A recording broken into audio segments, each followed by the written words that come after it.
Sambungan bicara kita pada pagi ini, tuan-tuan sekalian, ialah daripada kitab kita, iaitulah Jalan Sahala Menuju ke Syurga, karya Al-Imam Al-Qurtubi ini, yang meninggal tahun 671 Hijrah ini, di mana beliau letakkan tajuk larangan mahukan kematian kerana penderitaan dan kesusahan hidup.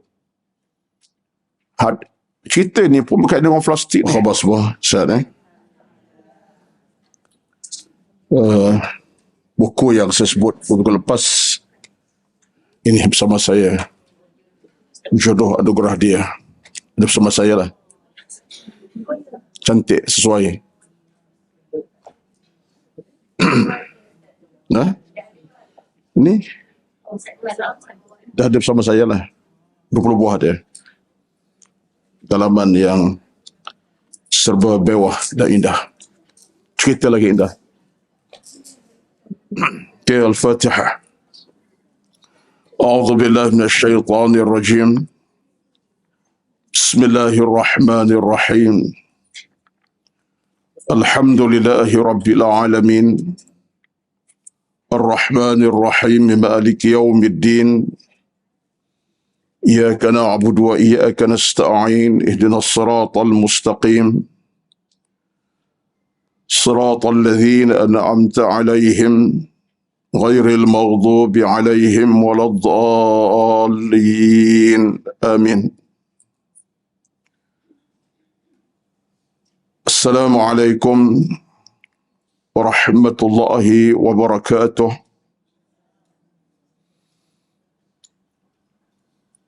إن الحمد لله نحمده ونستعينه ونستهديه ونستغفره ونعوذ بالله من شرور أنفسنا ومن سيئات أعمالنا.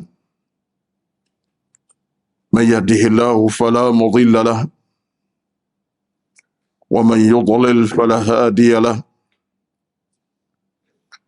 أشهد أن لا إله إلا الله وحده لا شريك له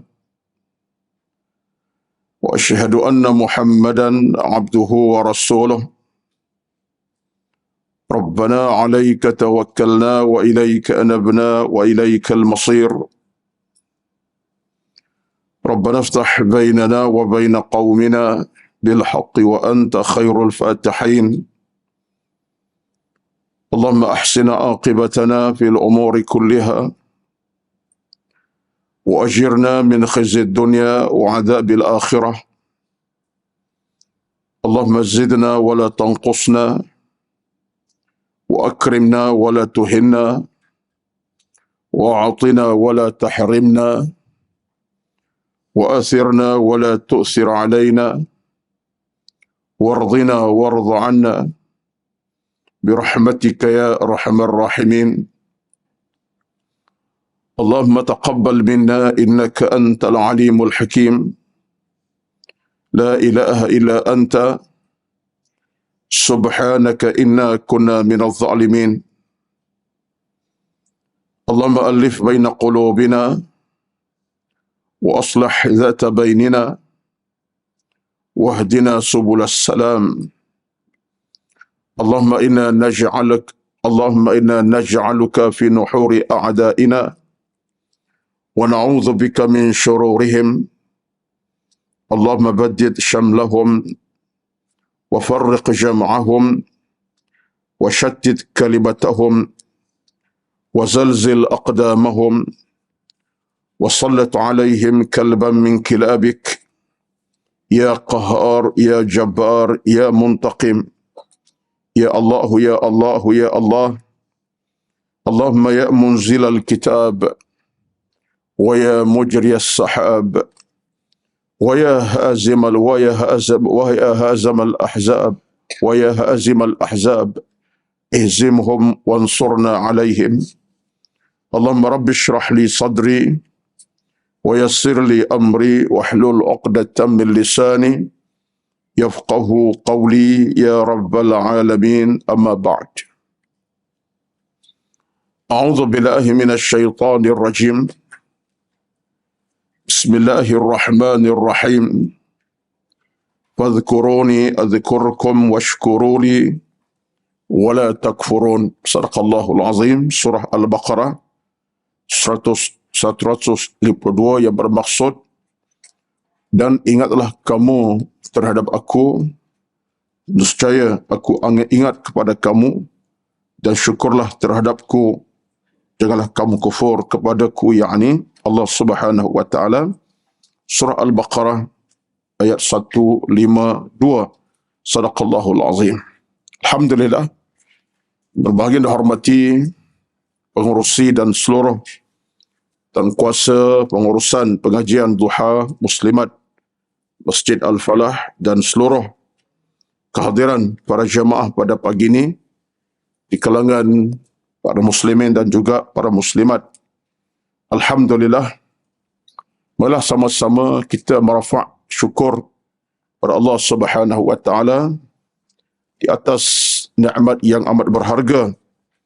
Kita berpagi-pagi di Masjid Al-Falah ini, yang pastinya dalam suasana yang penuh kerahmatan dan keberkatan, dalam situasi yang pastinya kita senang, kita bahagia, tidak ada sebarang musibah yang kita temui, yang kita hadapi, tak ada sebarang kepayahan pun kita hadapi, perjalanan kita pun tadi pun tak ada halangan apa, sampailah dengan sejahtera selamat duduk dewan yang begini indah ber-air condition.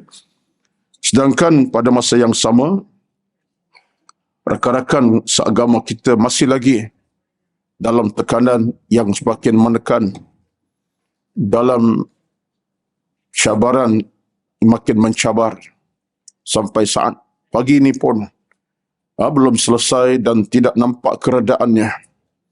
Dari sudut apa yang berlaku di Palestin, angka kematian sudah menjangkau 9,000 orang. Kecederaan pun dah melangkau 30,000 orang lebih yang melarikan diri, entah ke mana berpisah, hubungan keluarga pun dah ramai, meninggalkan kampung halaman, rumah kediaman. Subhanallahil azim. Dan ini semua sedang berlaku kepada rakan-rakan seagama kita. Di saat kita senang, mereka diuji. Saat kita mudah, mereka susah. Saat kita bahagia, mereka derita. Saya sebutkan ini bukanlah untuk sengaja-ngaja nak sebut, tapi ingatlah bahawa ini semua adalah merupakan satu ancaman yang kita anggap bukan sekadar satu ancaman buat mereka, tapi buat umat Islam seluruhnya. Kerana musuh-musuh Allah tidak akan diam diri. Walan tardha ankal yahudu walan nasara hatta tattabi'a millatahum.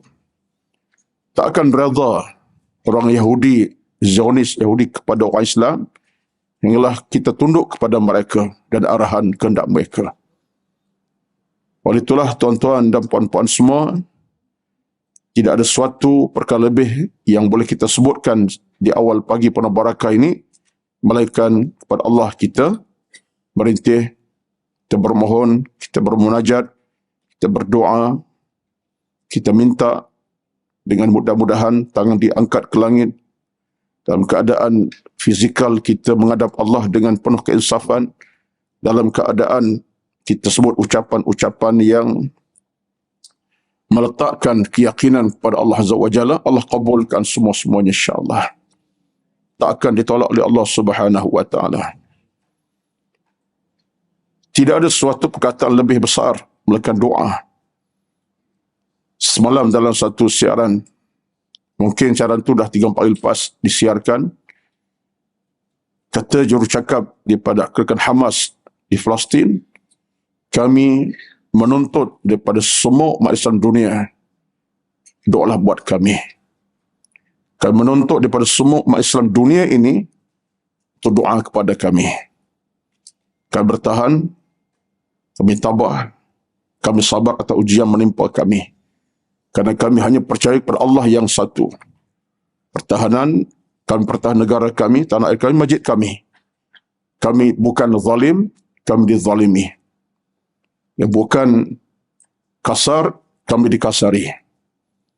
Kami bukan bermusuh dan kami dimusuhi. Ini kata-kata yang menarik. Ya. Itu kenyataan. bukan nak berperang, tapi kami diperangi. Bukan perampas, tapi kami dirampas hak kami. Masjid kami, tanah air kami. Jadi kami tidak ada kesalahan pun di sebalik apa yang berlaku ini. Sekalipun orang kata, kerana mula peranglah. Tapi tidaklah. Kerana mereka dah zalimi bukan 7 tahun, dah 75 tahun. Dirampas hak, dibunuh, ditekan, dihalau, keluar daripada negeri-negara kampung halaman. Jadi kata pemimpin Hamas dalam beberapa catatan dalam 3 hari lepas pun, siang pun semalam, saya baca, saya tengok, kami meminta, mohon daripada seluruh umat Islam dunia, doalah kepada Allah Subhanahu wa taala. Kami tak harap bantuan fizikal tuan-tuan semua. Kami berdoa, dimunajatkan, sumbangan dihulurkan untuk kami bertahan, untuk kami dapat membina kembali dan mencapai kemenangan si Allah Subhanahu. Ini satu kata-kata yang kalau kita renung dengan hati keinsafan, penuh keinsafan, Allahu Akbar. Ya. Allahu Akbar, Allah Maha Besar. Saya tuan-tuan tak boleh tengok langsung. Tengok, tak boleh tengok lebih pada itu. Bila ada YouTube, anak-anak perut terburai. Kanak-kanak kehilangan kepala tubuh yang ada. Anak-anak tersepit di celah batu hingga kepala hancur. Orang tua ditembak tanpa diberikan rawatan, tak boleh dapat rawatan. Bergelimpangan mayat-mayat. Pasukan penyelamat tak boleh masuk ke dalam kawasan. Mak-mak menangis kerana anaknya telah meninggal syahid. Ayah cari anak di mana anaknya selamat ke tidak. Anak-anak cari ayah tak jumpa-jumpa. Semua ini videokan dan itu satu real, bukan lakonan. Itu satu yang real. Tak mahu tengok jenazah yang terburai perutnya, terburai kaki tangan dah tak ada. Anak-anak kecil umur baru Allahu Akbar. Ya. Tengok sebelah kiri kita, anak kita sehat walafiat. Tengok belah kanan, cucu sehat walafiat. Tapi tengok dalam video, anak-anak orang Islam kita telah syahid dan wafat, kehilangan tu badan, hancur sebelah tubuh, macam-macam. Menangis tuan-tuan, saya tak boleh tengok. Padahal tak bukan kekuatan. Kita biasa dah tengok hal-hal macam tu. Kalau buku semusim Aidul Adha, sebelah lembu pun, tumbang 10 ekor, tumbang lagi tak ada masalah. Darah menitis tengok, leher hampir putus tengok. Tapi dia tengok, kita tak dapat tengok. Sebab perasaan kita terasa. Ancamannya, tuan-tuan sekalian. Jadi mudah-mudahan, saya sebut di mukaddimah pada pagi ini, untuk mengajak seluruh hadir, kekal-kalah dalam hati tuan-tuan, perasaan kasih, sayang, cinta, perakan seagama, jangan sedikit pun tercalar ataupun kurang, walaupun jauh ribuan kilometer kita dan mereka, tapi dekat di hati masing-masing. Ribuan kilometer jauh memang, fizikal kita jauh pada mereka, tapi di hati dekat. Dan kita terus menerus berdoa kepada Allah Subhanahu wa taala. Kalau tidak, salat jemaah beramai-ramai seorang-seorang kita. Seorang kita, macam doa saya baca tadi, doa Qud Nazilah, patut hafal tu. Allahumma inna naj'aluka fi nuhurihim. Patut kita hafal. So kita baca seorang-seorang dalam keadaan selepas solat seorang-seorang, lepas sembahyang duha, duduk di rumah, di jalanan, ulangkan. Allahumma syattid kalimatahum wa baddid syamlahum wa farjamhum. Kita doakan dengan harapan doa-doa kita munajatkan itu Allah dengari. Bukan Allah tak dengar, Allah dengar, insya-Allah. Allah terima. Dan akhirnya Allah akan beri rezeki kemenangan, ketabahan, kesabaran buat rakan-rakan seagama kita. Sampai bila lagi mereka nak dibunuh sebegitu macam haiwan yang tak ada lagi harga nilai? Bila? Ini kemuncak sebenarnya. Kalau boleh kata ini kemuncak peperangan sebenarnya. Yang menunjukkan kezaliman, kerakusan, kejahatan Yahudi, Zionis antara bangsa Israel dibantu Amerika dan kuasa-kuasa yang lain.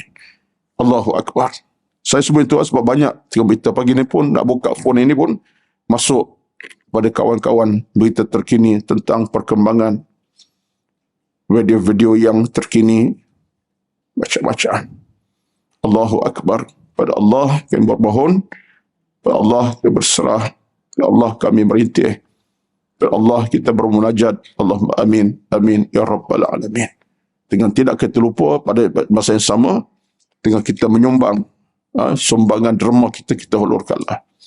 Tak banyak pun tak apa, insyaAllah itu jihad kita secara langsung. Kalaupun tangan kita tak pegang senjata, tangan kita memegang wang infak walaupun RM1 insyaAllah. Kalau tangan kita tak pegang senjata pun, walaupun sebilah senjata pun tak pegang pun kita ni, tapi kita pegang wang untuk kita sumbang ke jalan-jalan yang Allah redai. Amin ya rabbal alamin. Allahul musta'an.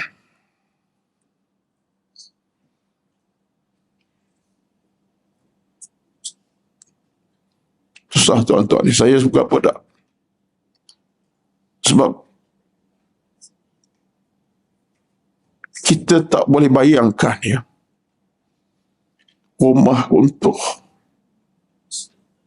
prasarana dah tak ada, jalan keluar masuk dah tak dibuka, dah tertutup, hospital pun tak mampu menampung nak dirawatnya, yang sakit terpaksa meraung kesakitan, anak kecil meraung tanpa, nak bayar macam mana tuan-tuan ya? Susah, saya tak tahu, saya minta maaf bukan nak menangis ni, tapi kita terasa bebanan. Kesabaran rakan-rakan kita seagama di Palestin 75 tahun lebih, bahkan lebih lagi, lebih jauh lagi pun, dah beratus tahun. Mahal harganya.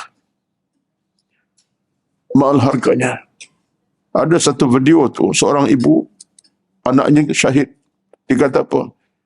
Pada anak 3-4 orang syahid, dia kata, aku reda sebab kamu semua ke syurga Allah Subhanahu wa taala. Kata-kata itu tuan, daripada mana datang tu? Dari hati yang bersih tu. Walaupun mereka dalam kesempitan makan minum, tapi hati mereka mulia. Boleh bercakap macam tu. Aku reda kematian anakku, tengok wajah anak dah syahid, kamu ke syurga.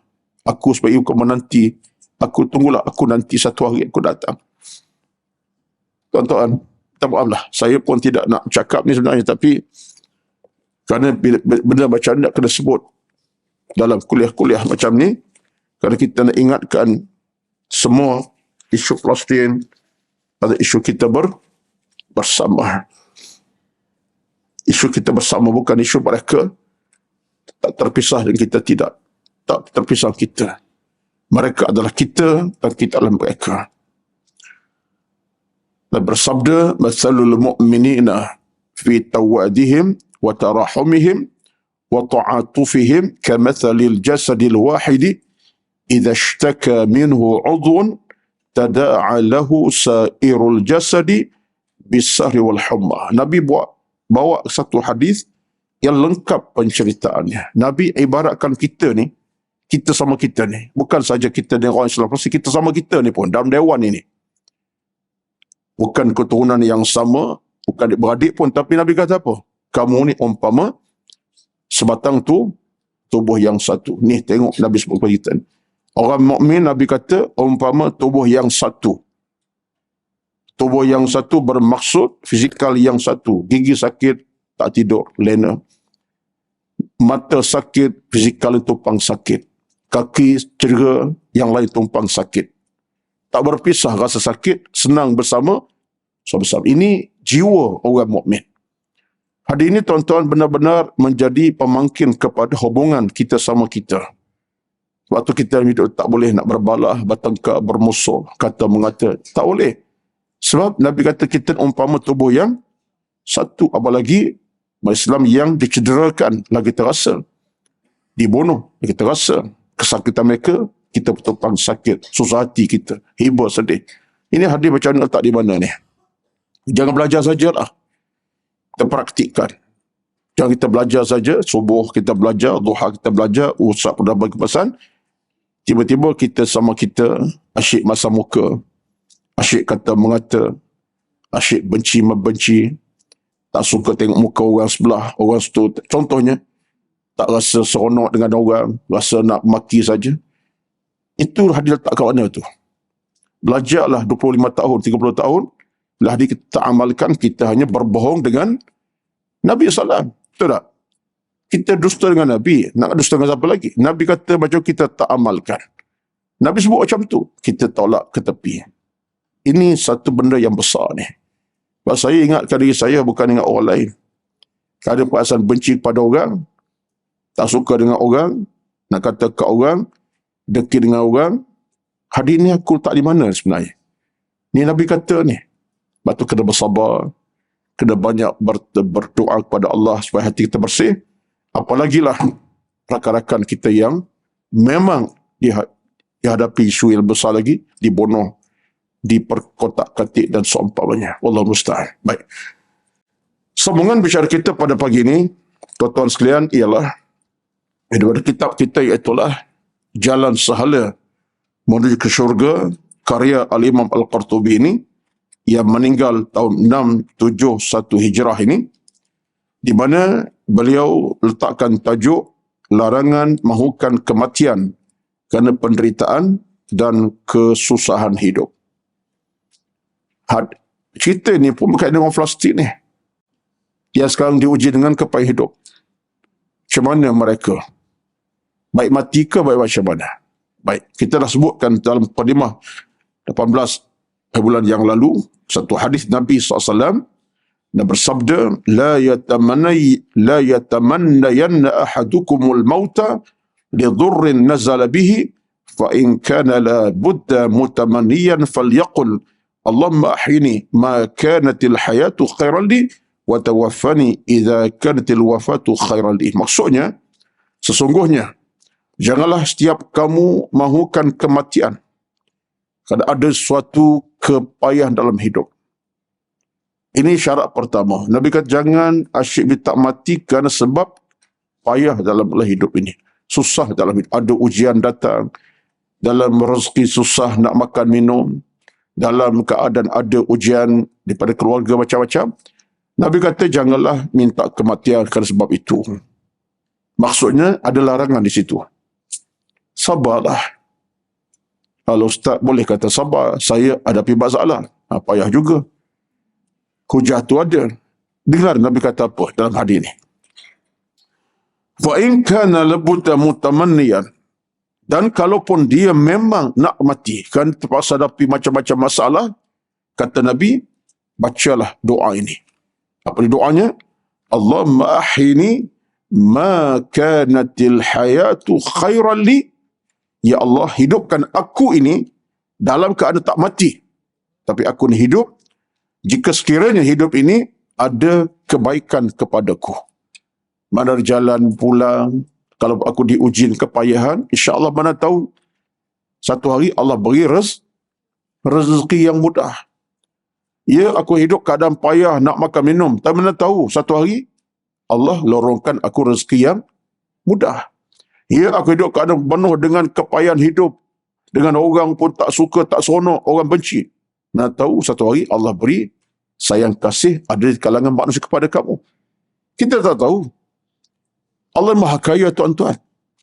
Lepas tu kita dalam beragama tolong ingat satu perkara. Ini saya ingatkan diri saya. Contoh ini saya ingat contoh untuk saya lah. Ya. Kadang-kadang tanggapan kita untuk kita tak betul kalau ikut tanggapan Allah Subhanahu Wa Taala. Kita susah dah. Tetapi Allah kadang-kadang tidak susahkan kita selama-lamanya.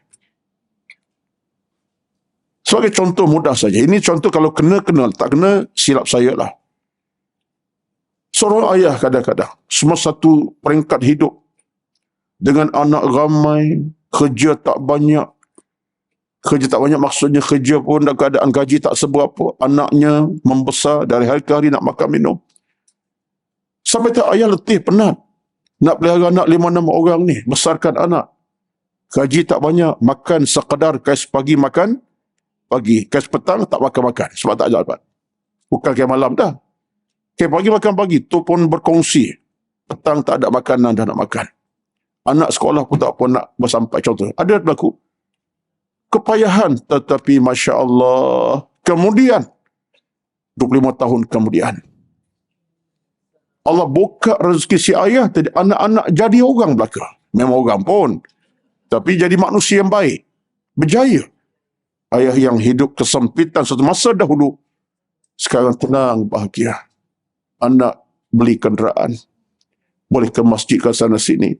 Anak hantar ke Mekah dalam setahun 2 kali, contohnya umrah. Tak pernah jak ke Mekah. Dulu tak pernah fikir ke Mekah ni. Anak hantar ayah ke Mekah ya, bulan depan, Wangah hantar. Bulan akan datang, Alung pula hantar. Tentu berlaku tak? Berlaku, tak saya nampak dengan mata kepala. Kepayahan di awal itu memang payah. Seolah baik matilah. Anak makan apa? Anak minum air kosong je. Tapi Allah punya rezeki itu melimpah ruh. Akhirnya si ayah tadi tenang, bahagia. 20 tahun kemudian. Kedua tahun. Ya berlaku. Ini semua kerja siapa ni? Kerja Allah kan, kerja manusia. Batu orang yang beriman, dia bertahan. Dia bersabar. Dia bertenang, dia bertabah. Mesti. Dia bertahan. Dia bertenang. Dia bersabar, tabah. Hatinya. Tapi yang penting dalam bertabah tu kena ada agama lah. Jangan tabah sebab tabah. Hatta bersabar. Kena sabar dengan ilmu agama. Jaga ibadat, jaga ilmu, jaga amal. InsyaAllah. Allah tidak akan mengecewakan kita. Jadi orang-orang yang ada kalau dalam hidupnya rasa susah hati, sempit dada, macam-macam, sabar sekejap. Kita masih bertuhankan Allah Subhanahu wa Ta'ala. Dalam hubungan kita dengan orang, orang tak suka. Jangan sampai Allah pun tak suka pada kita. Orang tak suka tak apalah, biarlah. Yang ni tak suka, dalam keluarga tak suka kita. Adik-beradik pun tak berapa kita. Jangan sampai Allah pun tak suka. Kita nak orang tak suka, biarkanlah. Tapi Allah sukakan aku. Allah redakan aku. Allah terima aku. Dan aku pun terima. Ini kita nak macam tu. Kebesaran kita ma'iyatullah, bersama Tuhan.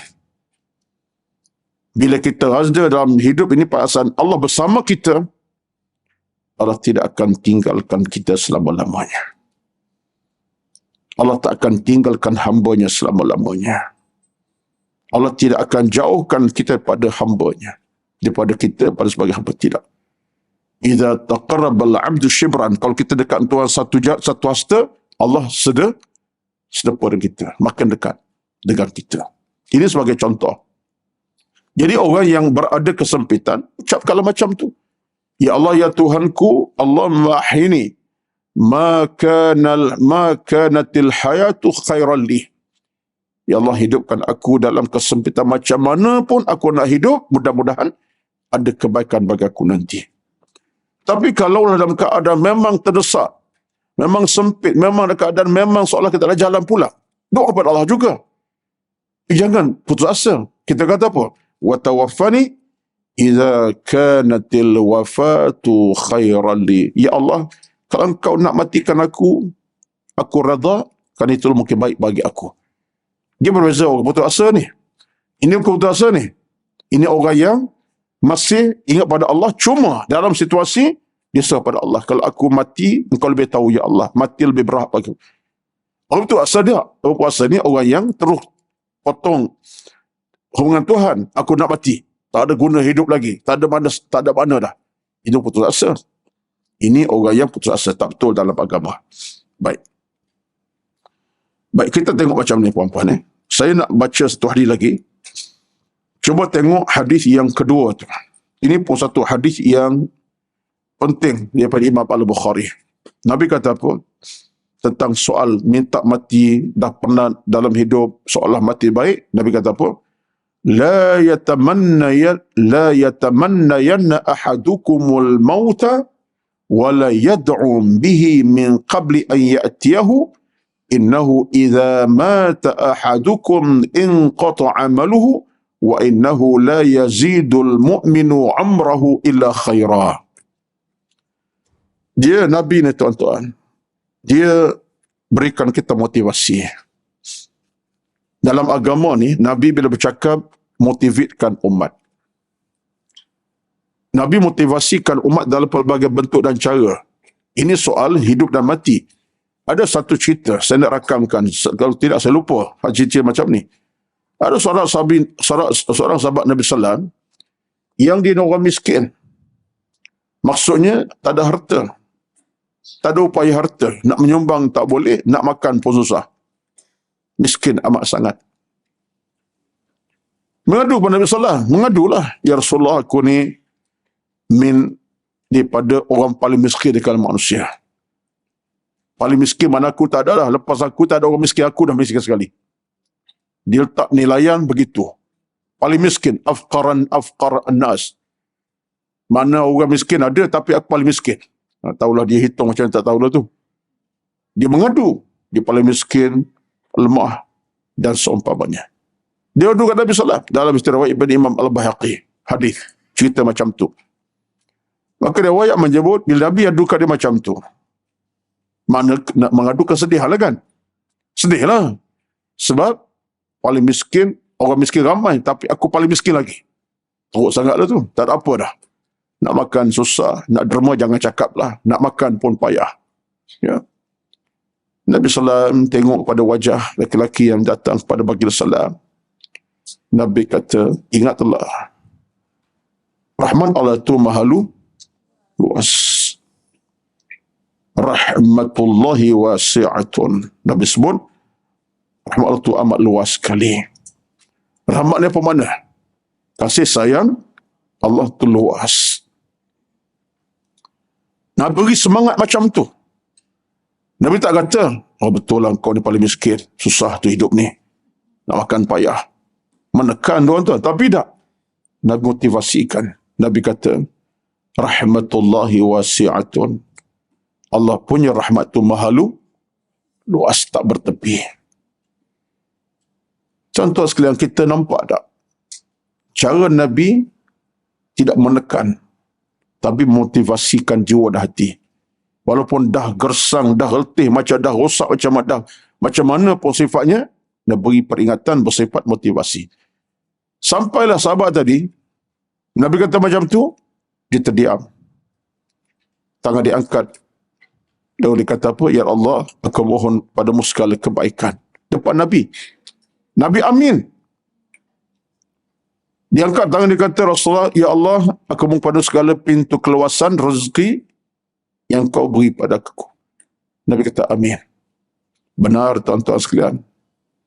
Kemudian lelaki yang dikata dia paling fakir tadi, datang satu hari kemudian, apa yang berlaku? Dia bawa satu bekas daripada makanan buah tamar untuk dia sombang pada orang lain. Mana dia dah sampai tahap dia boleh tolong orang pula dalam bab makan. Okeylah tu.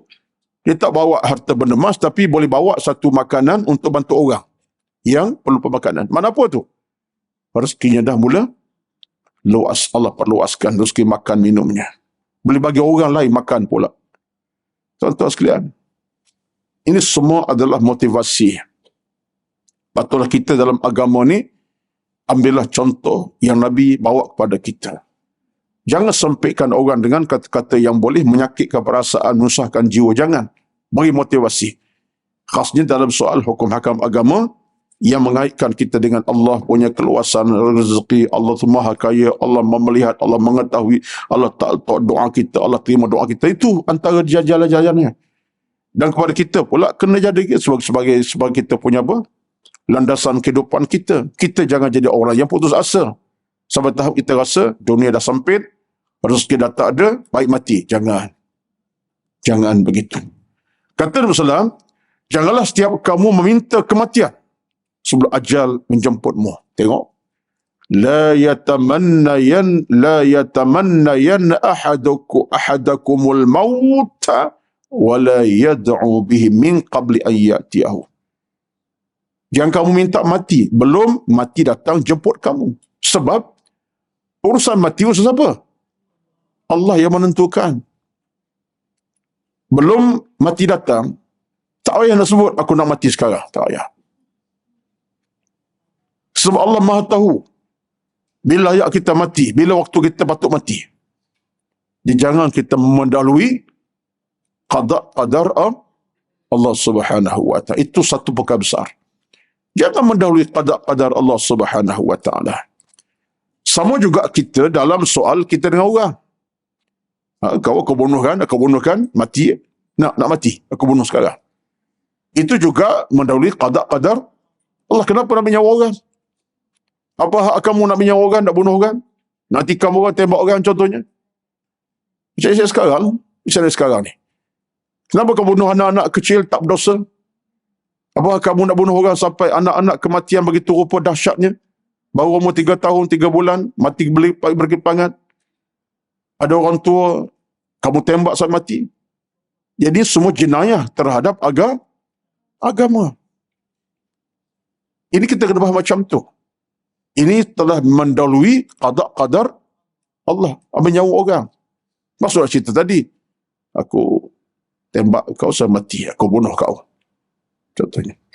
Ini satu jenayah kepada Allah. Sedangkan soal kematian, hidup ini urusan Allah, bukan urusan manusia.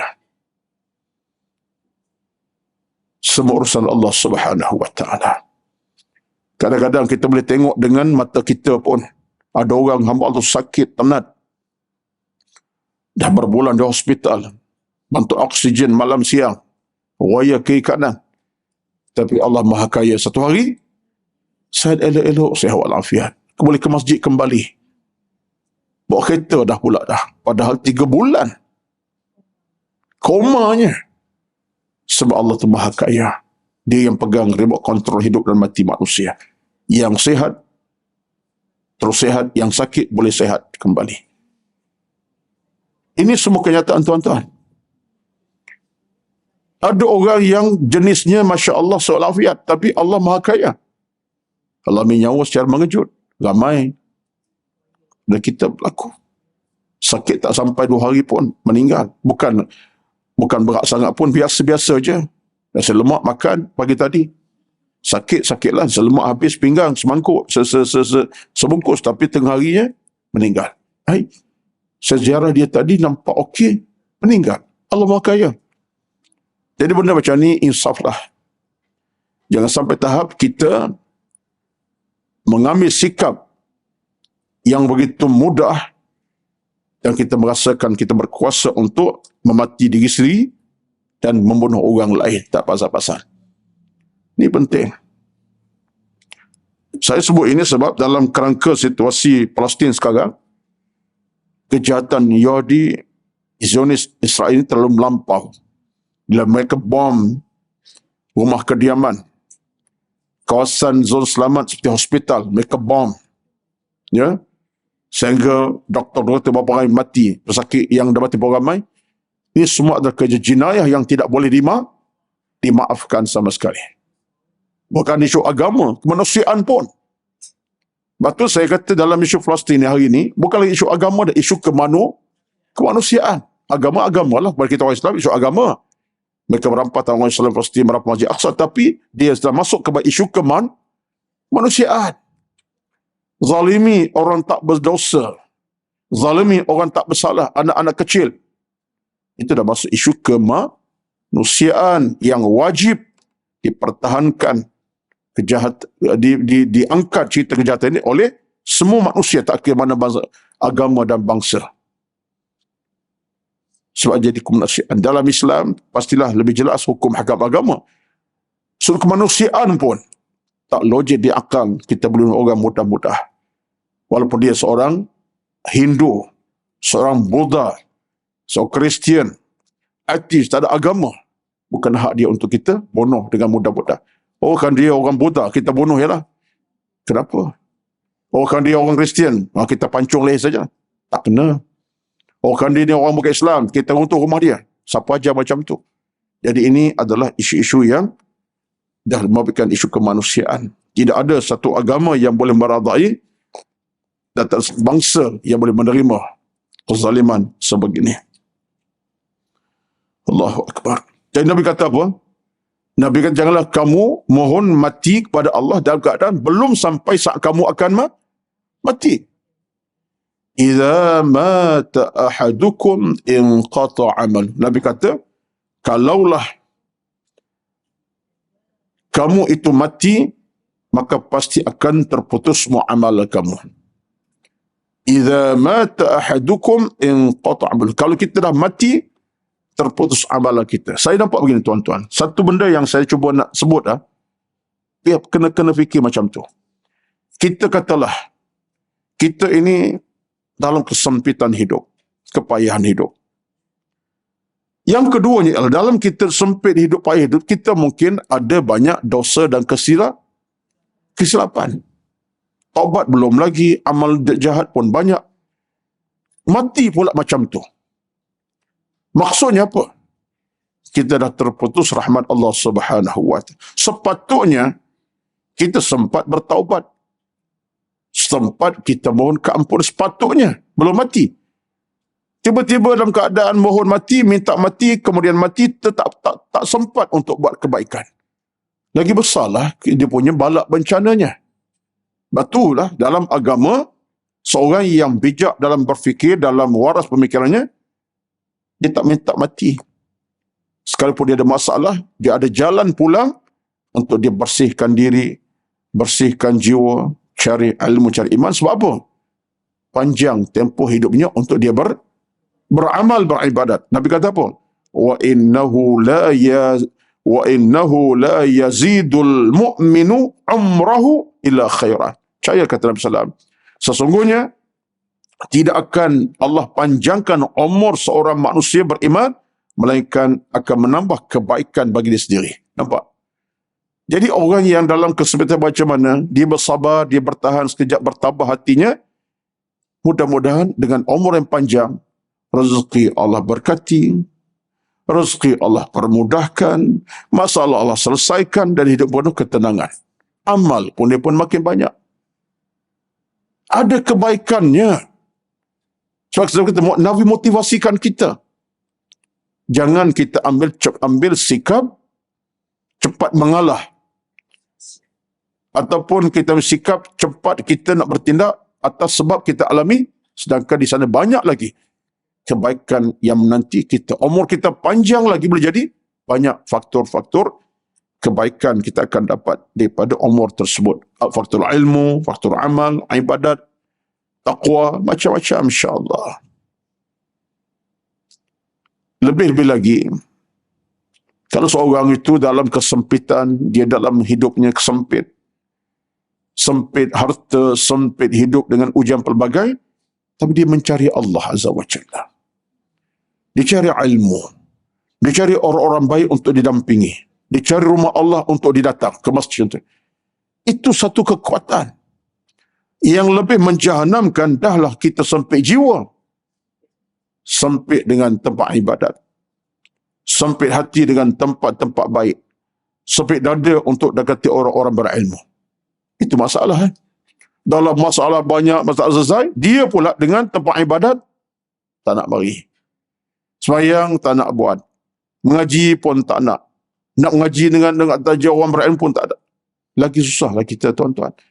Patutnya kita ujian datang, kita cari jalan untuk merapati tempat ibadat ke, tempat-tempat baik ke, dan orang berilmu. Ini adalah sebaik-baik manusia yang cerdik dan bijak. Kalau tidak, kita akan mengalami kekecewaan selama-lamanya.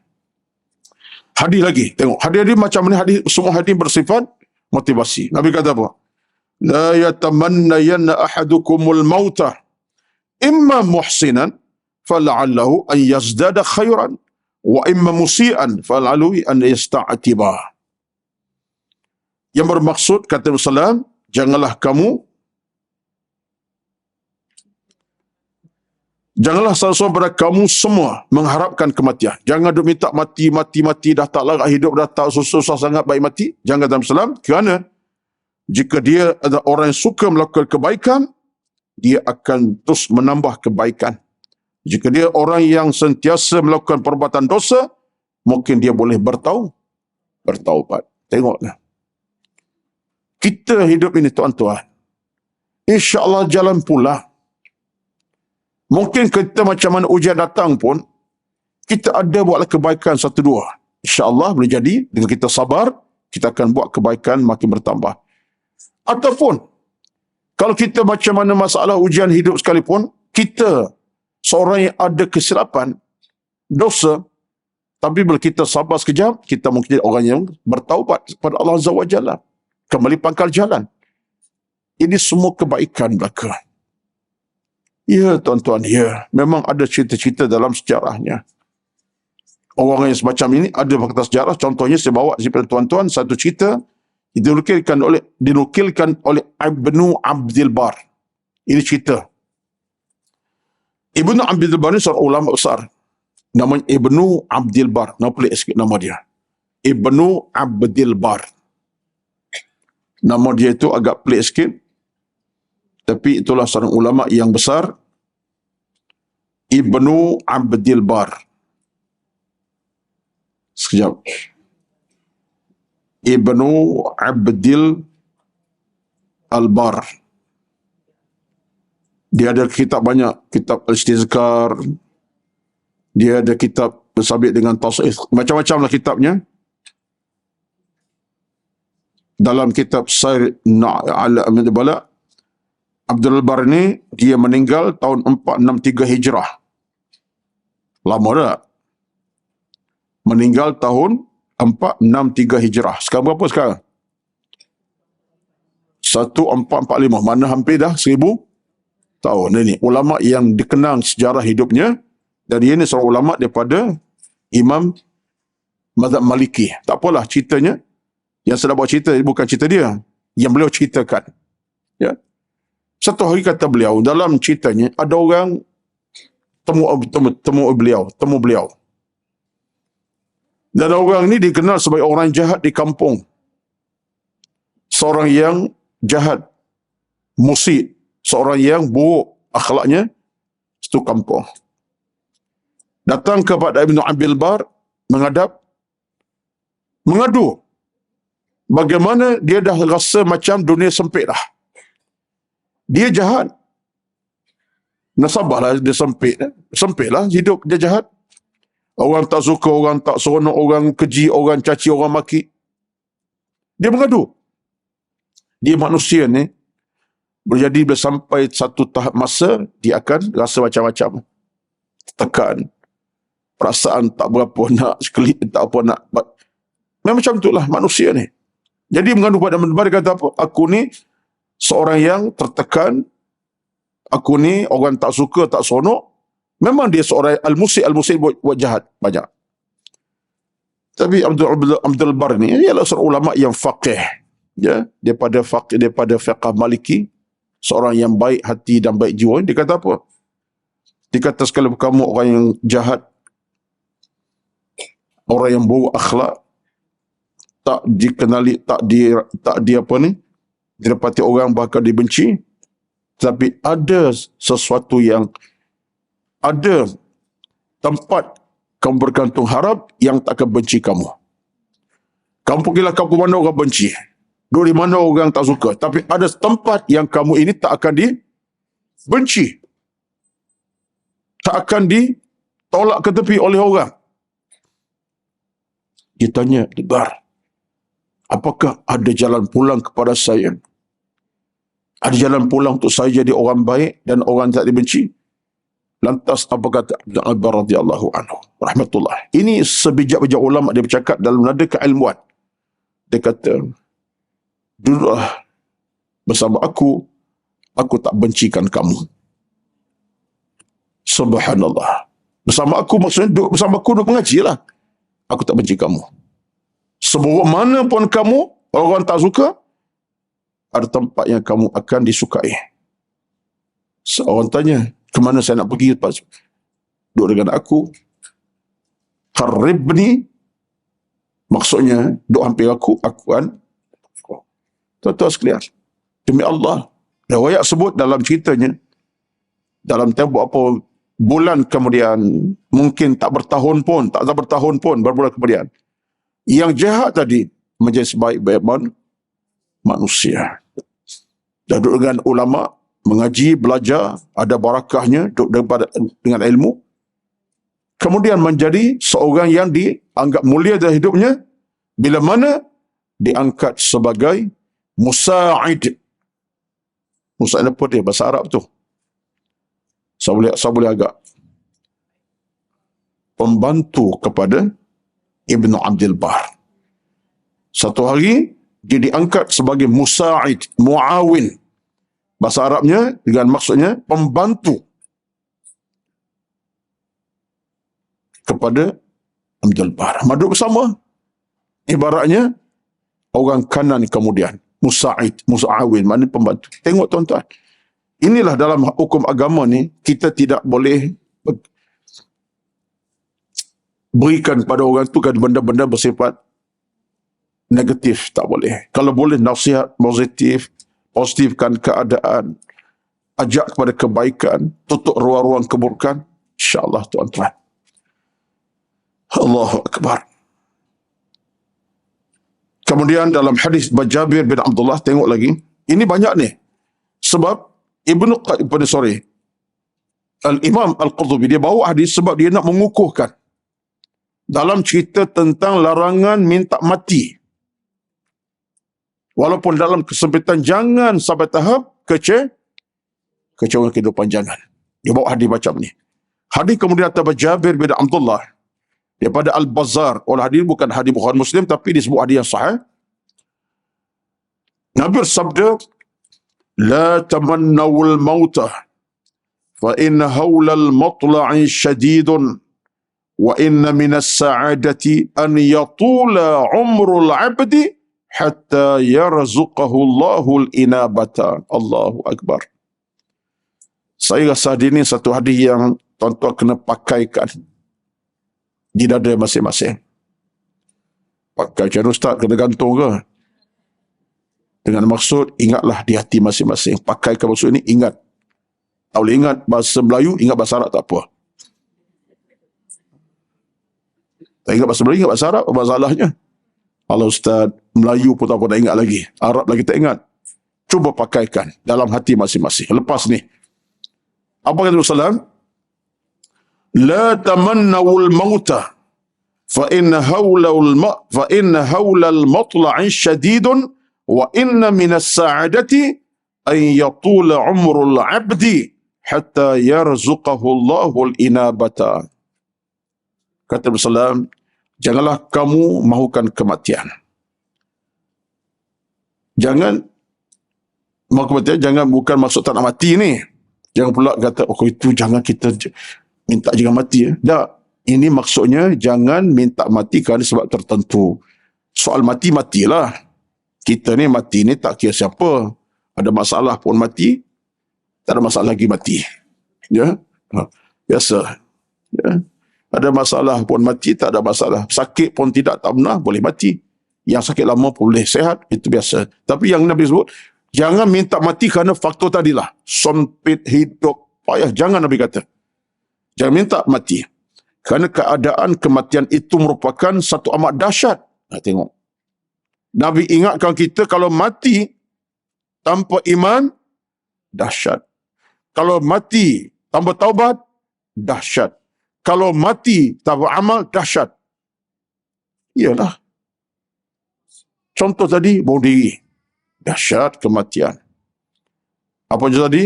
Putus asa. Baik aku matilah, aku minum racun. Dahsyat. Kerana kematian dahsyat. Apalagi kalau mati tanpa ilmu, amal tak ada, taubat tak ada. Orang yang, apa ni, saya ni kesokok sangat ni. Ha? Tak dekat Saya nak telan kadang-kadang. Tak, saya suara kuat, terbayar tu. Tak apa, lepas ni kita buang mic tu. Nah. Tuan-tuan sekalian, sampai ada orang, bukan saja, ini cerita betul ni, orang yang mati dalam keadaan beriman pun bukannya mudah semua perkara. Orang beriman, mati adalah suatu kenyataan yang susah, yang terbeban, tertekan tuan-tuan. Usahakan orang yang mati, orang yang beriman, setelah kematian, alam barzakh menanti, siksa kubur menanti. Jangan cakaplah iman cukup di dada, ilmu cukup di dada, amal cukup di dada, semua lengkap, mati beriman. Tapi selepas kematian ada kepayahan, tidak ada. Menanti azab kubur, menanti alam kubur yang penuh kepayahan. Ya, bukan mudah. Mati bukan mudah. Jadi kalau kita boleh bayangkan, kalau orang tu mati tanpa ilmu, lagi dahsyat kematiannya. Nabi kata macam tu. Apabila seorang kata Nabi SAW, tengok ni. Wa inna minas sa'adati an yatula umrul abdi hatta yarzuqahu Allahul inabata. Tengok Nabi kata. Antara kebahagiaan yang akan membuatkan kita manusia ini ialah orang yang bila umurnya Allah beri umur panjang, dia dapat kembali pada Allah dengan tenang. Al-inabata ilallah. Maksud begini. Nabi kata orang paling bahagia sebenarnya siapa? Orang yang hidup dan hidup. Dalam hidup yang panjang itu, sempat dia bertaubat kepada Allah Subhanahu wa taala. Al-inabah. Sempat dia mohon ampun. Sempat dia beristighfar. Sempat dia meratap menangis. Sempat dia bertaubat kepada Allah Azza wa Jalla. Ini orang yang paling baik. Umur panjang, tapi penghujungnya dia taubat, minta ampun kepada Allah Subhanahu. Ini orang bahagia Nabi sebut. Jadi kita tuan-tuan, hari ini penting ni. Pakaikan dalam hidup tuan-tuan supaya Allah beri umur yang panjang dalam rahmat redanya dan sempat bertaubat. Panjang di sini tak disebut angka 85, 95, 105, tak. Tapi yang kita boleh faham ialah kita diberi umur yang penuh keberkatan, sempat di hujung usia kita bertaubat. Itu yang paling bahagia Nabi sebut. Wa inna minas sa'adati ayyatula. Kebahagiaan itu bila mana orang itu umurnya panjang, hatta yarzuqahullahu al-inabata. Hingga akhir Allah beri rezeki untuk al-inabah. Inabah ini maknanya kembali bertaubat kepada Allah SWT. Inabah. Wa anibu ila rabbikum. Kamu bertaubat kepada Allah. Taubat. Jadi kata Nabi, ini orang yang paling beruntung. Sempat bertaubat. Tuan-tuan sekalian. Kata Al-Imam Ibnu Qayyim Al-Jauziyah rahmatullahi alaihi. Tulis kata-kata ini. Ini kata-kata ulama yang begitu berharga kepada kita. Kata Al-Imam Ibnu Qayyim Al-Jauziyah. Kitabnya banyak di pasaran. Saya di antara kitab-kitab yang saya baca, kitab beliau lah. Ya, Minhajul Qasidin. Dan banyak kitab-kitab beliau yang dicatatkan. Kata Al-Imam Ibnu Qayyim Al-Jauziyah rahmatullahi alaihi, dikata apa? Dikata, min as'adin nas, antara orang yang paling bahagia. As'adin nas ini mana orang paling bahagia sekali. Siapa? Yang banyak harta. Jangan tulis, tu tak betul. Cepat nak tulis tu. Laju betul nak tulis. Sabar sekejap. Kata Ibn Qayyim, orang min as'adin nas, orang paling bahagia sekali, ialah seorang yang yatuba ilallahi qabla mautihi. Ini tulis, yang tulis. Iaitu orang yang dapat bertaubat sebelum kematiannya. Paling bahagia. As'adin nas, orang paling bahagia kata Ibn Qayyim, orang yang sempat bertaubat sebelum dia mati. Sempat bertaubat. Tuan-tuan, kata-kata ini kepada saya lah neraca besar kepada kita. Apa makna kita mati, harta banyak, tetapi taubat tak sempat? Mana kita mati, mana kita meninggal dunia satu hari, keluarga besar berjaya, tapi kita tak sempat nak mohon ampun pada Allah atas kesilapan kita. Bermakna kematian kita dalam keadaan kita mewah begitu sekali dengan segala nikmat Allah beri, tak sempat mengangkat kepada Allah ucapan istighfar, diampuni dosa. Tak ada makna. Tapi yang lebih bermakna ialah sekalipun dalam apa kesulitan kita, penghujungnya ialah astaghfirullahalazim. Aku mengampun padamu ya Allah. Wa atubu ilaih. Kami taubat kepadamu ya Allah. Saat itulah Allah ambil nyawa, bersih kita macam bayi barulah lahir. Sekalipun dosa tu tak payah sebutlah, banyaklah. Di penghujungnya, kita seolah umpama bayi baru lahir. Ya, dosa ini bila Allah ampun, kita macam bayi baru lahir. At-taibu minaz zambi kaman la zambalah. Nabi sebut begitu. At-taibu minaz zambi kaman la zambalahu. Seorang yang bertaubat daripada dosanya, bila Allah ampun dosanya, dia macam tak ada apa dah dalam dosanya. Allah hilangkan, Allah angkat dah, bersih dia. Tuan-tuan, patutlah kita nak sangat-sangat sebenarnya. Saya tak kira lah. Bukan isu kita, bukan saya seorang, kita semua tuan-tuan. Kita nak sangat-sangat penutup hidup kita ini dengan taubat kepada Allah Subhanahu wa ta'ala.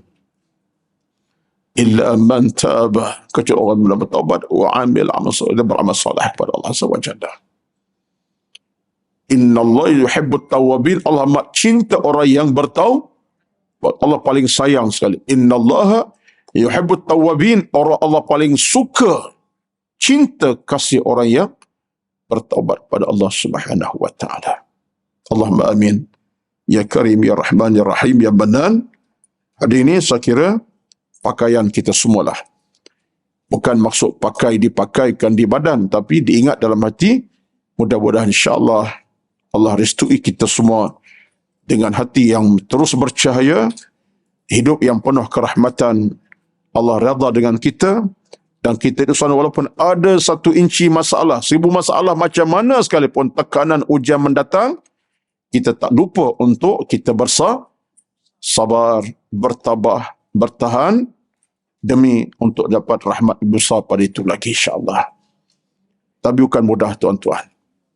Kerana ada orang yang bila Allah uji, tak sabar dah. Baik aku mati daripada hidup. Akhir cari bangunan tinggi, terjun. Akhir cari batu peluinang, terjun. Daripada Kuala Lumpur, dia cuba jaga peluinang tu, jauh. Nak mati sana. Minum racun. Ini minta maaf banyak-banyak. Ini adalah suatu amalan yang melawan ketentuan Allah. Ingat begitu saja. Betul ada orang yang nak sikap dengan sikap negatif macam tadi, nak bunuh diri, ingat, aku ni lawan Tuhan ni. Soal mati dia urusan Allah, bukan urusan manusia. Allah tentu hidup aku, mati aku. Tiba-tiba aku nak matikan diri, nak bunuh diri. Inilah melawan takdir Allah Subhanahu wa ta'ala. Tak selamat dia. Tak ke syurga dia. Tak bahagia di alam kuburnya, bahkan alam syurga tak akan diketemui. Wallahu alam, telah sekadar pertemuan kita pada pagi ini. Tanda setakat itu, kita akan bincang nanti, bolehkah mahukan kematian kerana bimbang murtad? Pula dah, mari soalan pula dah. Macam mana bimbang murtad, orang paksa keluar, macam-macam kita bincang insya-Allah. Jangan sabar, jangan sabar pula. Jangan bersabar, jangan sabar pula dah. Bersabar sekejap, kita bertemu lagi insya-Allah. Bila akan datang, kita lagi insya-Allah. Amin Rabbal Alamin. Itu sekadar pertemuan kita pada pagi ini. Allahumma amin. Jangan lupa doa kepada rakan Palestin kita. Infak, sumbang, berilah. Tak beri sikit, banyak pun tak apa insya-Allah. Amin. Ya Rabbal Alamin. Assalamualaikum warahmatullahi wabarakatuh. A'udzu billahi minasyaitonir rajim. Bismillahirrahmanirrahim. Alhamdulillahi rabbil alamin. Wassalatu wassalamu ala sayyidina Muhammad wa ala alihi wa ashabihi ajma'in. اللهم إنا نسألك رضاك والجنة ونعوذ بك من سخطك والنار. اللهم إنك عفو كريم تحب العفو فاعف عنا. اللهم تقبل منا إنك أنت العليم الحكيم. لا إله إلا أنت سبحانك إنا كنا من الظالمين. ربنا آتنا في الدنيا حسنة وفي الآخرة حسنة وقنا عذاب النار. اللهم انصر إخواننا المسلمين في فلسطين. اللهم انصر إخواننا المسلمين في فلسطين. اللهم ثبت أقدامهم وجهادهم. اللهم أعز الإسلام والمسلمين. اللهم ربنا آتنا في الدنيا حسنة وفي الآخرة حسنة وقنا عذاب النار. والحمد لله رب العالمين. والسلام عليكم ورحمة الله وبركاته.